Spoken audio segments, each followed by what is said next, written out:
दोस्तों ईवीएस यानी पर्यावरण अध्ययन से top 25 plus most important question लेके फिर हाजिर आपके लिए। एनसीईआरटी बेस्ड क्वेश्चन है। चैप्टर 10 है ये, जल यानी वाटर। जितने भी क्वेश्चन है आपके सभी प्रकार के टेट एग्जाम में पूछे जाने वाले प्रश्न है। आई होप आप लोग अच्छे होंगे। स्वागत है आपका श्रेष्ठ श्रेष्ठ एजुकेशन एक्सप्रेस में। चलते हैं सीधे टॉपिक की ओर।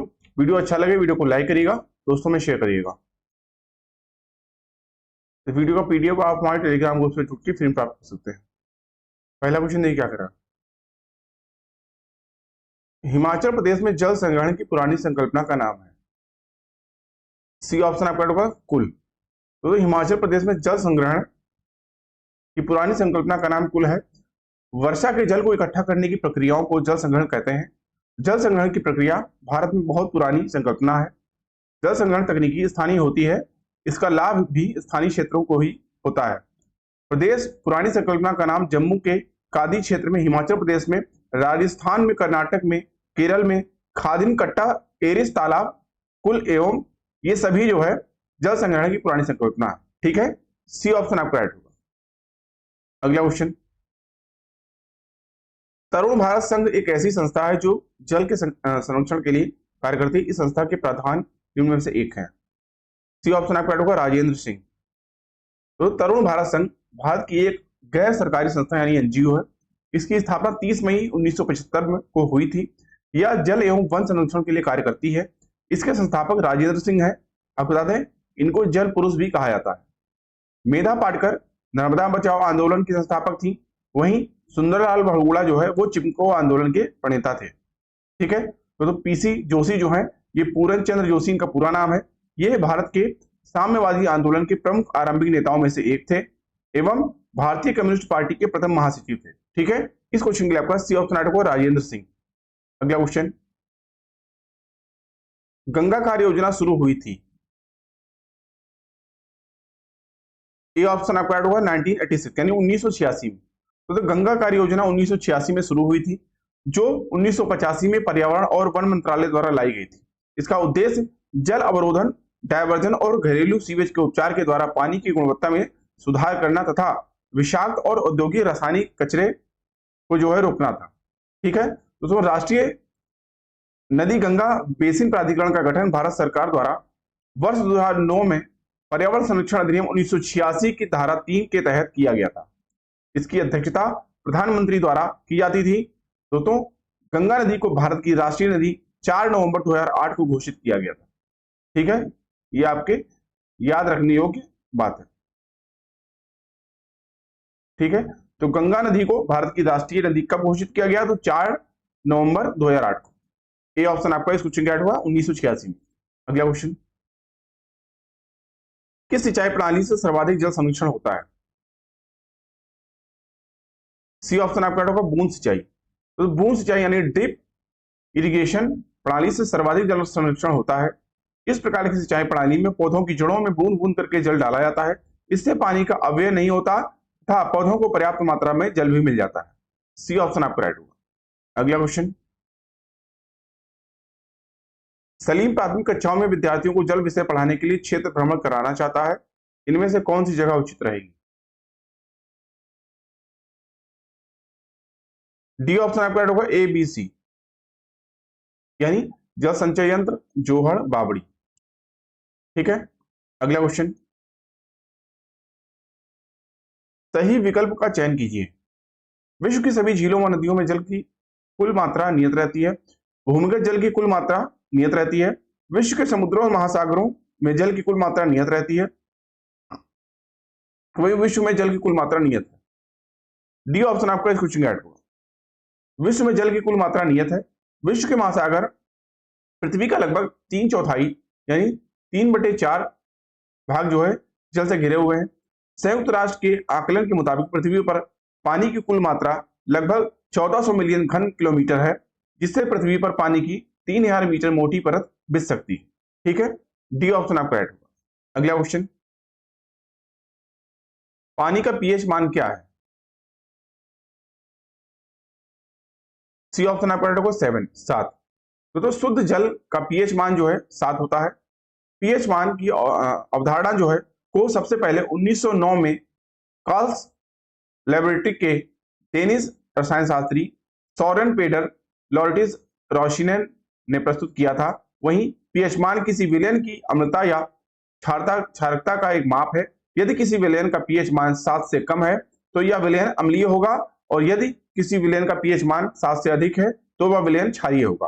तो पीएच मान का महत्व चिकित्सा क्षेत्र, जीव विज्ञान, रसायन शास्त्र आदि जगहों पर देखने को हमको मिलता है। ठीक है, सी ऑप्शन आपका होगा 7। अगला क्वेश्चन, स्थानांतरित कृषि को ब्राजील में कहते हैं। सी ऑप्शन आपका होगा रोका। ठीक है, तो स्थानांतरित कृषि या झूम कृषि एक आदिम प्रकार की कृषि है जिसमें पहले वृक्षों तथा वनस्पतियों को काटकर उन्हें जला दिया जाता है और साफ की गई भूमि को पुराने उपकरणों जिसमें लकड़ी के हलों आदि से जुताई करके बीज को बो दिए जाते हैं। जब तक मिट्टी में उर्वरता विद्यमान रहती है इस भूमि पर खेती की जाती है। इसके पश्चात इस भूमि को छोड़ दिया जाता है जिस पर पुनः पेड़ पौधे उगाते हैं। तो विश्व में स्थानांतरण कृषि के स्थानीय नामों की सूची कुछ इस प्रकार है। इसमें रोका कहते हैं ब्राजील में, वहीं तमराई कहते हैं थाईलैंड में, कोमिल कहते हैं मैक्सिको में, कर्णहिन कहते हैं जो फिलीपींस में, कोनिको कहते हैं वेनेजुएला में, मिल्पा कहते हैं मैक्सिको और मध्य अमेरिका में, वहीं चेना कहते हैं श्रीलंका में, और लोगन कहते हैं पश्चिम बंगाल में, सॉरी पश्चिम अफ्रीका में। ठीक है, पश्चिमी अफ्रीका में क्या कहते हैं, लोगन। सी ऑप्शन आपका रोका। अगला क्वेश्चन, भारत जल सप्ताह 2019 कब मनाया गया था। डी ऑप्शन आपका होगा 24 सितंबर से 28 सितंबर। तो भारत जल सप्ताह 2019 24 सितंबर से 28 सितंबर तक मनाया गया था। भारत जल सप्ताह 2019 का विषय जल सहयोग 21वीं सदी की चुनौतियों से निपटना है और इसका आयोजन जल शक्ति मंत्रालय के द्वारा जल संसाधन, नदी विकास और गंगा संरक्षण विभाग की ओर से किया गया था। भारत जल सप्ताह 2021 का विषय पानी का महत्व है। ठीक है, आप लोग कमेंट करके बताइए कि 2024 का भारत जल सप्ताह का विषय क्या है। ठीक है, डी ऑप्शन आपका इस क्वेश्चन का ऐड हुआ। अगला क्वेश्चन, पानी को कीटाणु रहित करने के लिए कौन सी विधि उपयुक्त नहीं है। बी ऑप्शन आपका होगा निस्पंदन। तो पानी को कीटाणु रहित करने के लिए निस्पंदन विधि उपयुक्त नहीं है। निस्पंदन वह प्रक्रिया है जिसमें ठोस कणों को किसी द्रव पदार्थ में से फिल्टर पेपर की सहायता से पृथक किया जाता है, उसे निस्पंदन कहा जाता है। पानी को कीटाणु से रहित करने के लिए फिटकरी द्वारा स्कंदन, क्लोरीन की गोलियों से शुद्धिकरण तथा उबालना जैसी उपयुक्त इसमें शामिल होती है। ठीक है, बी ऑप्शन आपका होगा निस्पंदन। अगला क्वेश्चन, निम्नलिखित में से कौन सा यंत्र वर्षा मापन हेतु उपयुक्त होता है। डी ऑप्शन आपका राइट होगा वर्षा मापी। तो वर्षा मापने के लिए वर्षा मापी यंत्र का प्रयोग किया जाता है। वर्षा की माप मिलीमीटर में की जाती है। कई तरह के वर्षा मापी उपयोग में आते हैं। इसमें पहला आपका आता है भार धारिता वर्षा मापी, दूसरा टिपिंग बकेट वर्षा मापी, तीसरा आपका आता है भूमिगत गड्ढे। दोस्तों सन 1962 में ब्रिटेन में क्रिस्टोफर रेन पहला टिपिंग बकेट यानी वर्षा मापी विकसित इन्होंने किया था। ठीक है, तो डी ऑप्शन आपका होगा वर्षा मापी। ठीक है, कब किया था, 1662 में जो है इन्होंने किया था पहला। अगला क्वेश्चन, समुद्र के पानी का शुद्धिकरण किया जा सकता है। बी ऑप्शन आपका राइट होगा विपरीत परासरण द्वारा। ठीक है, अगला क्वेश्चन, पृथ्वी के 70% भाग पर जल है परंतु स्वच्छ जल का प्रतिशत है। ये ऑप्शन आपका होगा 3%। अगला क्वेश्चन, झारखंड की प्रमुख नदियों में से एक है। बी ऑप्शन आपका होगा स्वर्ण रेखा। अगला क्वेश्चन, सर का क्या आशय है। ये ऑप्शन आपका होगा झील। अगला क्वेश्चन, जल का शुद्धिकरण सकता है रासायनिक कारक से। जल का शुद्धिकरण रासायनिक कारकों से हो सकता है निम्न किसके द्वारा, तो डी ऑप्शन आपका होगा पोटेशियम परमैंगनेट के द्वारा। अगला क्वेश्चन, एक नींबू सामान्य पानी में डूब जाता है परंतु लवणयुक्त जल में तैरता रहता है, क्योंकि लवणीय जल का घनत्व जो है सामान्य जल से अधिक होता है। लवणीय जल में नींबू का घनत्व बढ़ जाता है। सामान्य जल का घनत्व लवणयुक्त जल से जो है अधिक होता है। नींबू का घनत्व लवणयुक्त जल से कम हो जाता है। कौन सा ऑप्शन राइट होगा? तो ए ऑप्शन आपका राइट होगा इस क्वेश्चन के लिए। लवणीय जल का घनत्व सामान्य जल से अधिक होता है। अगला क्वेश्चन, तालाब में पानी में फिटकरी डालने के बाद ही उपयोग में लाना चाहिए, बच्चों को इसके संबंध में जागरूक करना चाहिए क्योंकि? सी ऑप्शन आपका राइट होगा, हल्की निलंबित अवद्रव्यों को अवसादित करने के लिए। अगला क्वेश्चन, विश्व जल दिवस की अंतर्राष्ट्रीय पहल किस शहर में 22 मार्च 1992 में आयोजित पर्यावरण तथा विकास के संयुक्त राष्ट्र सम्मेलन में की गई थी? सी ऑप्शन आपका राइट होगा, विश्व जल दिवस की अंतर्राष्ट्रीय पहल रियो डी जेनेरियो ब्राजील में आयोजित की गई थी। सी ऑप्शन आपका राइट। अगला क्वेश्चन, क्या कारण है कि किसी मनुष्य के लिए नदी के जल की अपेक्षा समुद्र के जल में तैरना अधिक सरल हो जाता है क्योंकि? डी ऑप्शन आपका राइट होगा, समुद्र के जल का घनत्व नदी के जल के घनत्व से अधिक होता है। अगला क्वेश्चन, जल दिवस किस दिन मनाया जाता है? डी ऑप्शन आपका राइट होगा 22 मार्च। तो जल दिवस 22 मार्च को मनाया जाता है। यह जल संरक्षण की उपलब्धता सुनिश्चित करता है। विश्व जल दिवस का विचार सर्वप्रथम 1992 यानी 1992 में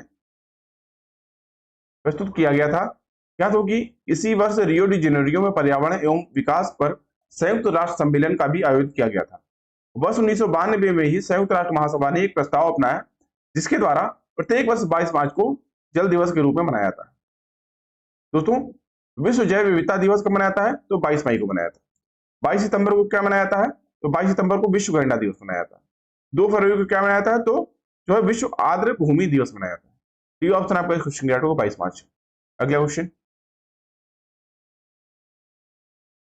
निम्नलिखित में से कौन सा कथन वैश्विक स्तर पर जल के बारे में सत्य है? सी ऑप्शन आपका राइट होगा, पानी प्रचुर मात्रा में मौजूद है किंतु फिर भी इसकी कमी है। अगला क्वेश्चन,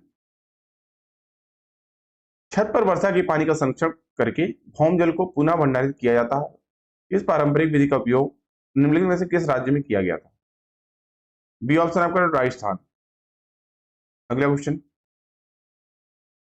पौधों के ऊपरी भागों में से वाष्प के रूप में जल क्षति को कहते हैं। डी ऑप्शन आपका राइट होगा, वाष्पोत्सर्जन। अगला क्वेश्चन,